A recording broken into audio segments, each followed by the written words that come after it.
नमस्कार दोस्तों, Galaxy classes एवं डिफेंस एकेडमी के यूट्यूब चैनल पे स्वागत है आपका। मैं सोनू शर्मा जीके की लाइव क्लास लेके जुड़ रहा हूँ आपके साथ। दोस्तों, जैसे कि पिछले वीडियो में अपन ने जिस टॉपिक के ऊपर चर्चा की थी वो टॉपिक था आपका राजस्थान की जनजातियाँ। और राजस्थान की जनजाति टॉपिक में अपन ने कुछ एक बातें कुछ जनजातियों के बारे में उस वीडियो में पढ़ा था। उसी वीडियो का अगला पार्ट लेकर अपन वापस जुड़ रहे हैं।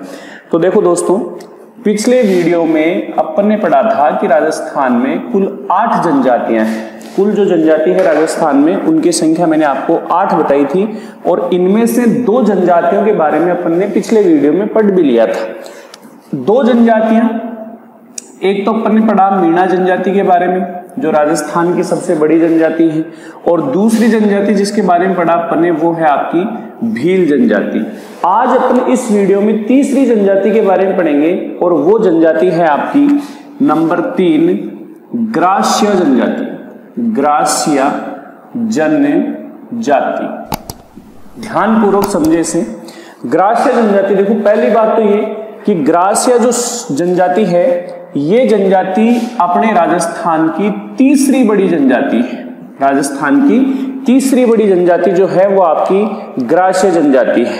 अच्छा, ग्रास्य जनजाति, इस जनजाति का निवास स्थान, राजस्थान में जनजाति मुख्य रूप से कहां पर निवास करती है तो इसका निवास स्थान जो है वो आपका एक तो सिरोही जिला है और सिरोही जिले की एक तहसील है जिसका नाम है पिंडवाड़ा तहसील।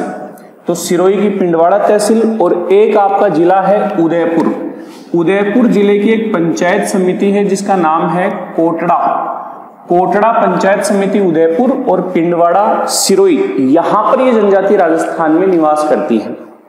ग्रास्य जनजाति राजस्थान की तीसरी बड़ी जनजाति है। राजस्थान में जनजाति सिरोही और उदयपुर जिले में निवास करती है। उसके बाद में देखो, ग्रास्य जनजाति के बारे में कहा जाता है कि ग्रास्य जनजाति के जो लोग हैं ये लोग अपने को राजपूतों की संतान मानते हैं, ये खुद को राजपूत मानते हैं। और इनका तर्क ये है कि भाई हम लोग यानी कि ग्रास्य लोग जो हैं ये स्वयं को भगवान राम का वंशज मानते हैं और अपना निवास स्थान ये बताते हैं अयोध्या, कि हम अयोध्या से आए हुए हैं और हम भगवान राम के वंशज हैं, ये बात मानते हैं ग्रास्य जनजाति के लोग। जबकि ग्रास्यों के बारे में कर्नल जेम्स टोड एक बात कहते हैं। कर्नल जेम्स टोड कहते हैं कि भाई ग्रास्य जो जनजाति है ये ग्रास्य शब्द जो है वो ग्वास शब्द से बना है। ग्रास्य शब्द ग्वास शब्द से बना है और इस ग्वास शब्द का अर्थ होता है नौकर या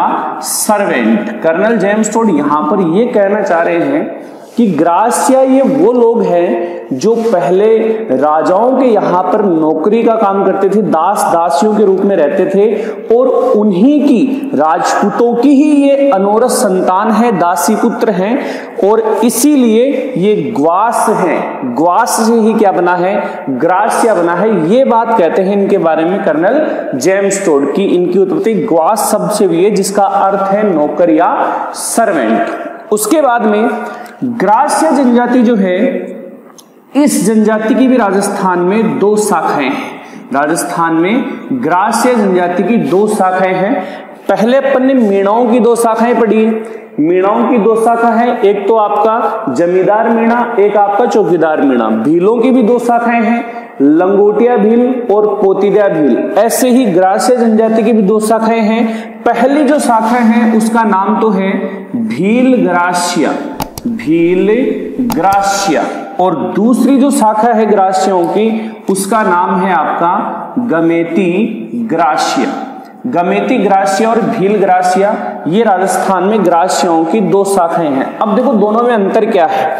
यहां पर देखो भील ग्रास्य, भील ग्रास्य में ये प्रावधान है कि अगर ग्रास्य जनजाति का पुरुष, ध्यानपूर्वक देखें, भील ग्रास्य की बात कर रहा हूं मैं, तो ग्रास्य जनजाति का पुरुष जब भील जनजाति की महिला से विवाह करता है तो ऐसा युग्म, ऐसा जोड़ा जो है वो क्या कहलाएगा, भील ग्रास्य कहलाएगा। ग्रास्य पुरुष जब भील महिला से विवाह करे तो वो भील ग्रास्य हो गया। दूसरी बात, ग्रास्य है अब की बार महिला, और गमेती यानी कि भील जनजाति का है पुरुष। उल्टा हो गया, पिछली बार ग्रास्य पुरुष था, अब की बार ग्रास्य महिला है।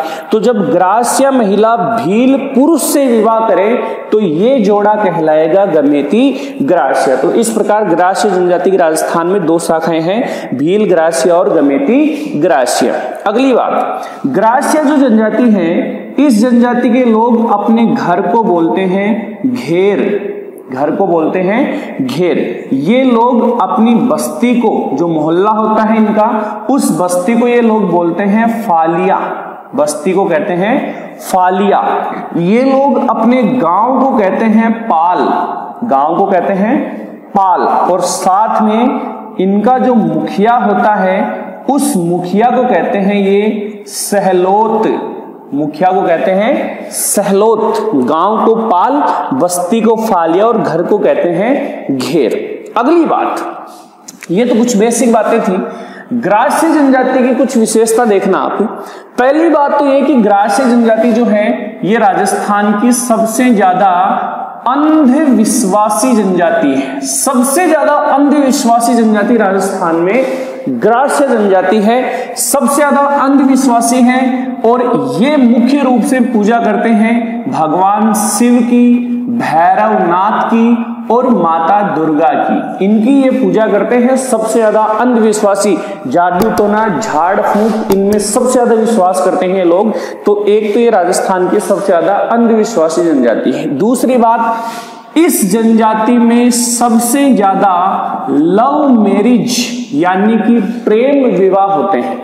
सबसे ज्यादा प्रेम विवाह राजस्थान में ग्रास्य जनजाति के लोग करते हैं और इनके ये प्रेम विवाह भी मुख्य रूप से इनके जो प्रमुख मेले लगते हैं, उन मेलों के अवसर पे ये लोग प्रेम विवाह करते हैं।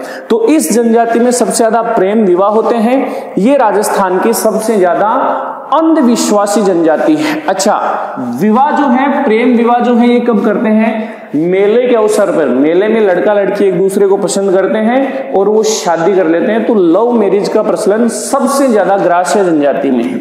आगे देखो, ग्रास्य जो जनजाति है, इस जनजाति में सामूहिक कृषि का रूप प्रचलित है। सामूहिक कृषि ये लोग करते हैं। याद रहे क्वेश्चन आया हुआ है कि ग्रास्य जनजाति में प्रचलित सामूहिक कृषि के प्रकार को कहते हैं। तो ग्रास्यों में प्रचलित सामूहिक कृषि को बोलते हैं थारी या हावरी।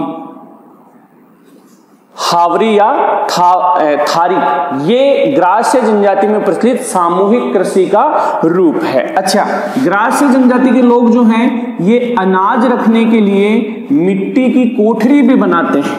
अनाज रखने के लिए मिट्टी की कोठरी, और उस कोठरी को ये लोग बोलते हैं शोहरी।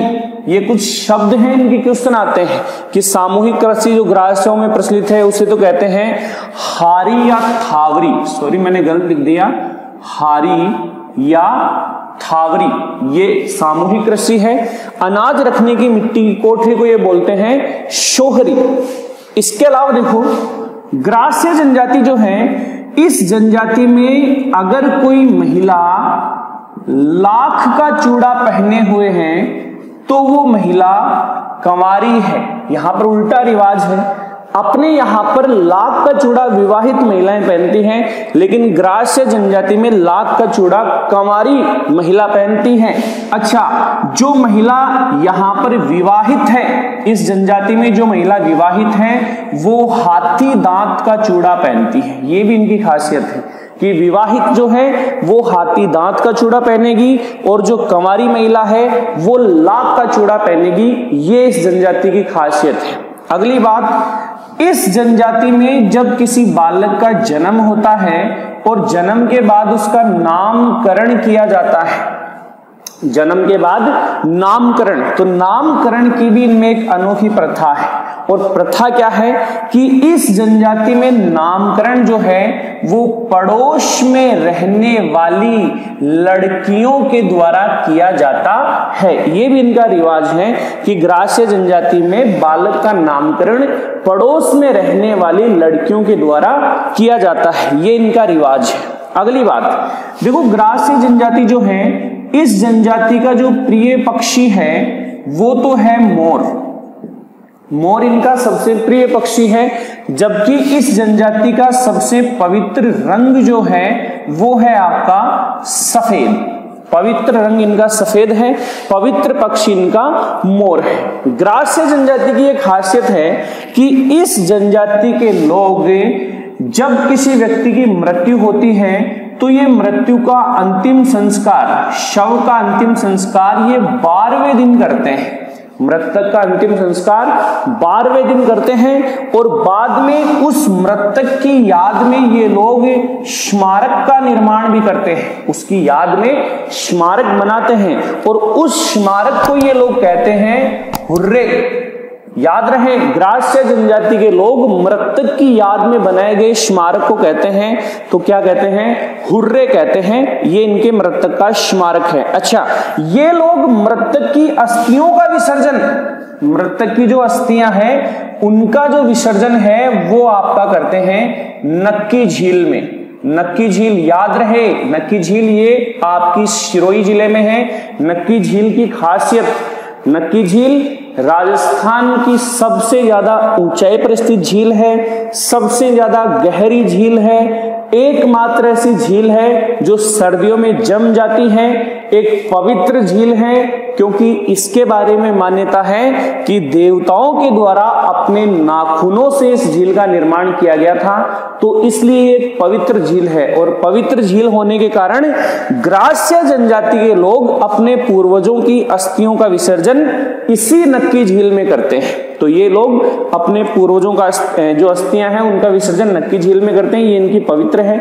अच्छा, मृतक की याद में जो स्मारक बनाते हैं उसे ये लोग कहते हैं हुर्रे। मृतक का अंतिम संस्कार जो है वो 12वें दिन करते हैं। अच्छा, मृतक की मृत्यु होने के बाद ये लोग जब मृत्यु भोज का आयोजन करते हैं, मृत्यु भोज, तो याद रहे ग्रास्य जनजाति में प्रचलित जो मृत्यु भोज है उसे ये लोग बोलते हैं कांदिया। जैसे भीलों में मृत्यु भोज को बोलते हैं कायटा या काटा, कायटा या काटा भीलों में कहते हैं, ऐसे ग्रास्य जनजाति के लोग मृत्यु भोज को बोलते हैं कांदिया। मृत्यु भोज जो है उसे कहते हैं कांदिया। इसके अलावा देखो, ग्रास्य जनजाति के प्रमुख मेलों की बात करें अपन तो इस जनजाति का एक तो आपका मेला लगता है गोर मेला, तो ये तो आपका लगता है सिरोही में। गोर मेला ये लगता है सिरोही जिले में लगता है, पिंडवाड़ा सिरोही में इनका एक प्रमुख मेला है। इसके अलावा इनका एक गम मेला भी है, ग्रास्य जनजाति का गम मेला, ये आपका लगता है पाली जिले में। साथ में जो आदिवासियों का कुंभ नामक मेला है बेणेश्वर धाम डूंगरपुर, वो भी ग्रासियों का एक प्रमुख मेला है, वो भीलों का भी प्रमुख मेला है, ग्रासियों का भी प्रमुख मेला है। तो ये इनके प्रमुख मेले हैं। इसके अलावा ग्रास्य जनजाति के जो प्रमुख नृत्य हैं उनके नाम बताता हूं, वैसे उनके बारे में सविस्तार अपन राजस्थान के लोक नृत्य टॉपिक में पढ़ेंगे, लेकिन मैं नाम बताता हूं आपको कि ग्रास्य जनजाति के जो प्रमुख नृत्य हैं उनमें आपका एक तो है वालर, लूर, कूद, मांदल, जवारा, मोरिया, गोर, ये सब ग्रास्य जनजाति के प्रमुख नृत्य हैं। तो ये थी दोस्तों तीसरी जनजाति राजस्थान की जिसका नाम है ग्रास्य जनजाति। इसके बाद में आगे अपन राजस्थान में चौथी जनजाति के बारे में पढ़ेंगे और चौथी जनजाति जो है आपकी वो है शहरिया जनजाति। 3 जनजाति अपन यहां पर पढ़ चुके हैं, मीणा, भील और ग्रास्य। आगे देखो,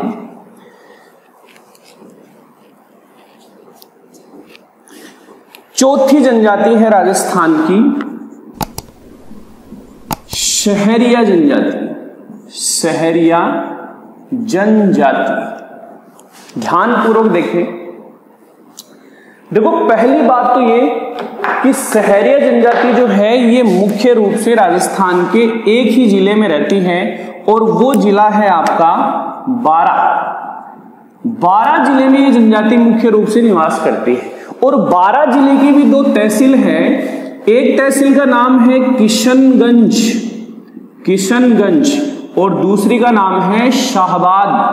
किशनगंज और शाहबाद ये 2 ऐसी तहसील है जहां पर शहरिया जनजाति की 99.2% आबादी निवास करती है। यानी कि 12 जिले की केवल 2 ही तहसीलों में मुख्य रूप से जनजाति रहती है, और वो 2 तहसील है किशनगंज और शाहबाद। अपन बात करें ग्रास्य जनजाति की। आगे देखो, ग्रास्य जनजाति की पहले मैं कुछ विशेषता बता दूं आपको। पहली बात तो ये कि ग्रास्य जनजाति जो है ये राजस्थान की सबसे ज्यादा पिछड़ी हुई जनजाति है। सबसे ज्यादा पिछड़ी जनजाति राजस्थान में ग्रास्य जनजाति है, और इसका प्रमाण ये है कि पिछड़ी होने के कारण, सबसे ज्यादा पिछड़ी होने के कारण ये राजस्थान की एकमात्र ऐसी जनजाति है, ओनली वन, राजस्थान की एकमात्र ऐसी जनजाति है जिससे केंद्र सरकार द्वारा आदिम जनजाति समूह की सूची में शामिल किया गया है।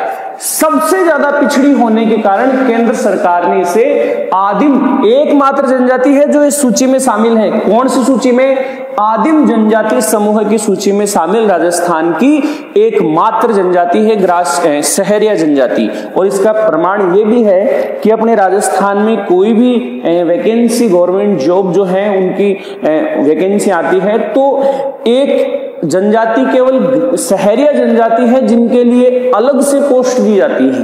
बाकी की जो पोस्टें हैं वो क्षेत्र अनुसार या जो आपकी SC ST OBC जनरल या क्षेत्र अनुसार, जैसे मान लो TSP नॉन TSP ऐसे डाली जाती है, लेकिन इनका नाम देके कि भाई इतनी जो पोस्ट है वो सहरियाओं के लिए आरक्षित है। तो सबसे ज्यादा पिछड़ी जनजाति है, आदिम जनजाति समूह सूची में शामिल राजस्थान की एकमात्र जनजाति है। ये तो पहली विशेषता। दूसरी विशेषता, ये सबसे ज्यादा स्वाभिमानी जनजाति भी है। सबसे ज्यादा 8 जनजातियां हैं, उनमें सबसे ज्यादा स्वाभिमानी जनजाति जो है वो सहरिया है। कारण क्या है कि इस जनजाति के लोग कभी भी भीख नहीं मांगते, और भीख नहीं मांगते इस कारण ये सबसे ज्यादा स्वाभिमानी जनजाति है। दूसरी बात, ये सबसे ज्यादा स्वाभिमानी होने के साथ साथ सबसे ज्यादा शर्मीली जनजाति भी है। सबसे ज्यादा शर्मीली जनजाति भी है। कारण क्या है? इनके बारे में कहते हैं कि जो सहरिया जनजाति है, सहरिया जनजाति के लोग अपनी जाति के अलावा अन्य लोगों से बात करना पसंद नहीं करते। तो अन्य लोगों से बात करना पसंद नहीं करते, इसलिए राजस्थान की सबसे ज्यादा शर्मीली जनजाति भी है। एक ये सबसे ज्यादा साहसी जनजाति भी है। सबसे ज्यादा साहसी लीडर होते हैं ये, तो सबसे ज्यादा साहसी, सबसे ज्यादा शर्मीली, सबसे ज्यादा स्वाभिमानी और सबसे ज्यादा पिछड़ी जनजाति राजस्थान में सहरिया जनजाति है। अब आगे देखो, सहरिया जनजाति जो है ये स्वयं को वाल्मीकि की संतान मानते हैं, यानी कि ये अपना आदि पुरुष बताते हैं वाल्मीकि को।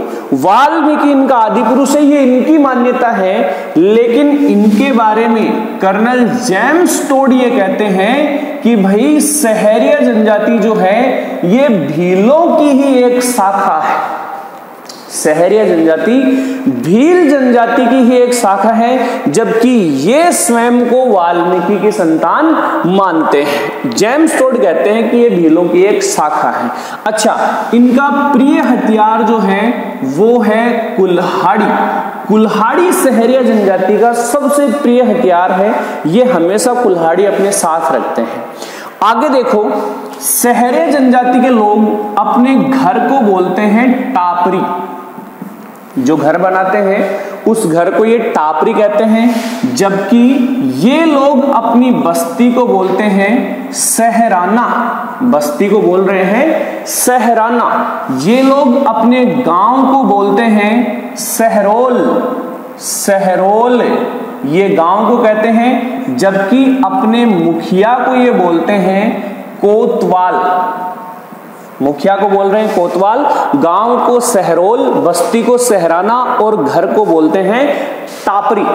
इसके अलावा देखो, सहरिया जनजाति के लोग जो हैं इनकी खासियत है कि मुख्य रूप से जंगल में निवास करते हैं, और ये लोग जंगल में भी पेड़ों के ऊपर ये मचान बनाकर झोपड़ियां बनाते हैं। तो जंगल में सहरिया जनजाति के लोग पेड़ों पर मचान नुमा झोपड़ी बनाते हैं और उस मचान नुमा झोपड़ी को ये बोलते हैं कोरवा, या इसे ही बोलते हैं गोपना। इसी का एक नाम है टोपा। तो क्यों सुना सकता है ये कि कोरवा, गोपना या टोपा क्या है? तो क्या है ये? सहरिया जनजाति के लोग जंगल में पेड़ों पर मचान नुमा झोपड़ी बनाते हैं, उसी को बोलते हैं कोरवा, गोपना या टोपा। इनकी एक झोपड़ी और, ये लोग अपने गांव में तस्तरी के आकार की या छतरी के आकार की गोल झोपड़ी बनाते हैं। जैसे अपने यहाँ गांवों में बनाते हैं गोल झोपड़ी, झूपा, तो वैसे ही ये लोग भी जो आपकी गोल झोपड़ी बनाते हैं तस्तरी के आकार की, और गांवों में बनाएगी गोल झोपड़ी को ये लोग बोलते हैं बंगला। बंगला, ये गांव में बनाएगी गोल झोपड़ी है तस्तरीनुमा आकार की, जबकि पेड़ों पर बनाएगी झोपड़ी को कोरवा, गोपना या टोपा कहते हैं। वैसे ये लोग अपने घर को बोलते हैं टापरी। उसके बाद में देखो सहरिया जनजाति, इस जनजाति के जो पवित्र तीर्थ हैं, पवित्र तीर्थ, तो इनके पवित्र तीर्थ, एक तो इनका पवित्र तीर्थ है सीताबाड़ी और दूसरा पवित्र तीर्थ है कपिल धारा। कपिल धारा और सीताबाड़ी ये दोनों स्थान बारां जिले में है। ये सहरियाओं के पवित्र तीर्थ है। और याद रहे सहरिया जनजाति के लोग अपने पूर्वजों की अस्थियों का विसर्जन जो है वो सीताबाड़ी और कपिल धारा में ही करते हैं। तो ये इनके दो पवित्र तीर्थ है। अगली बात, सहरिया जनजाति, इनके सबसे प्रिय देवता जो हैं वो तो है आपके तेजा जी। ये क्वेश्चन आ सकता है आपका कि राजस्थान की वह जनजाति जो तेजाजी में अपनी विशेष श्रद्धा रखती है।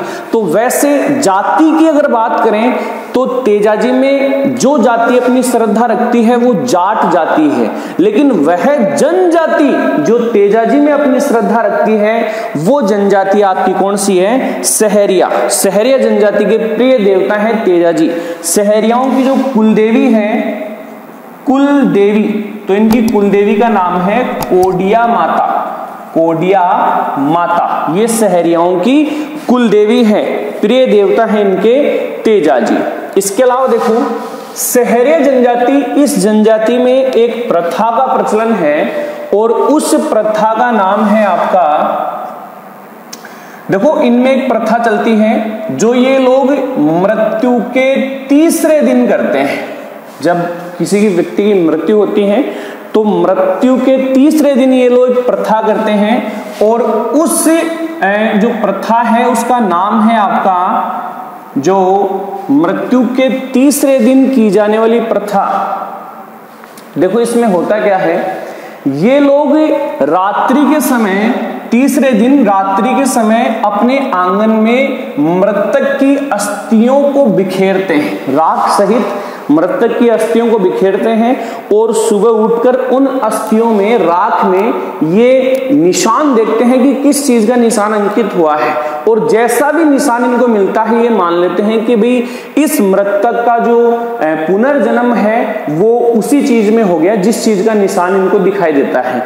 और इस घटना का नाम है धारी संस्कार।